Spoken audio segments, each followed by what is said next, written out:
Hi, future middle level teachers. Welcome to week 6 in middle level methods.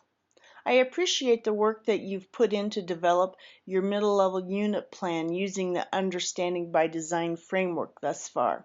This week, I would like for you to read 2 more chapters in the Managing the Madness textbook. That's part 1 here. If you still don't have the textbook, please email me so I can assist you. And part 2, I'm asking you to read another chapter in This We Believe in Action, which involves family involvement.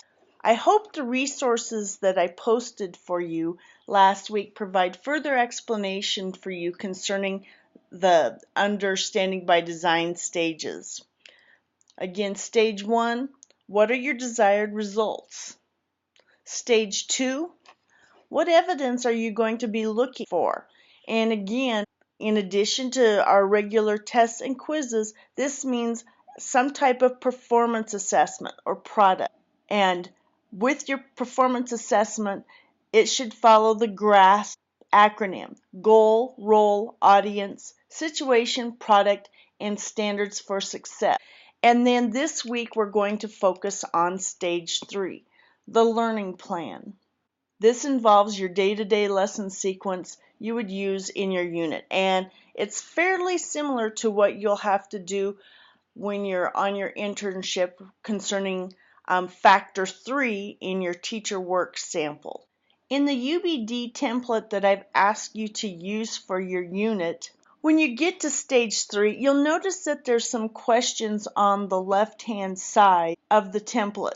These questions address the where to idea. Where to is an acronym for considering and self-assessing the key elements and logic of your learning plan. So it doesn't mean you have to put all your wheres. That's why for next time I use this template, I've added day 1, day 2, and so on, so you know that this is where you will write out your day-to-day lesson framework. These are just here to guide you. So going with what where to stands for, W stands for the where. This ensures that students see the big picture, have answers to the why questions, and know the final performance expectations as soon as possible. H stands for hook. How can you immerse the students immediately in the ideas and issues of your unit? E stands for equip and experience. This means providing students with the tools, resources, skill, and information needed to achieve the desired understandings and successfully accomplish the performance task of your unit. R stands for reflect and rethink. This means giving students opportunity to enhance understanding by shifting perspective, considering different theories, challenging prior assumptions, introducing new evidence and ideas. Also, rethink provides the students impetus and opportunity to revise prior work to polish it. And this is the practice that you will be doing right now as you're finishing up your UBD unit, and then also for those of you that will be in SEED 408 for when you do your practice teacher work sample. And let's see, E stands for evaluate.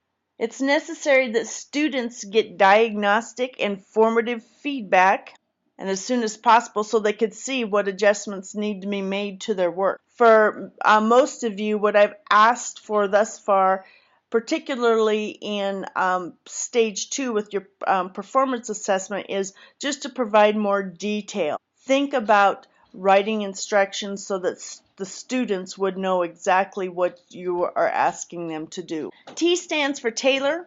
It's important to personalize the learning through differentiated instruction, assignments, and assessments without sacrificing validity or rigor. And lastly, O stands for organize. The learning activity should be sequenced to suit the understanding goals. To help you out too, I have posted an additional UBD up in the UBD examples portion, And this one was done back in 2009 by one of my Math Methods students. And the part that I wanted you to really look at was planning the learning experiences. Again, the template that we used is a little different from what you have, but you'll see that in each day he wrote down, what the plan was, and then over here on the side you can see that he's got W and H, which would stand for the first two parts in our acronym, the where, and then H is the hook. And then down here, he had written which ones he'd use for the day or for that particular day. You can just type them on the side after you've given what your day-to-day lesson framework is going to look like. So again, if you have any questions on this, let me know, and that's why I would like for you to be posting your D2L, your UBD to the D2L so we can all view it and comment on it as well. Also, because managing the madness, going back to your reading, involves Meet the Technology Challenge, I've included some cool technology resources that I've used in Seed 408, and then a couple of them I just learned about last week when I attended a student learning objectives training put on by the South Dakota Department of Education. I hadn't heard of Kahoot! Before, and I thought it was worth sharing. So these are all technology resources that can allow you to engage your students using their cell phones or polling, etc. So again, if you have any questions, please post them to the discussion area. I'd like for us to work as a community and help each other out as we're going through the final 3 weeks. Thanks everybody for listening, and have a great week.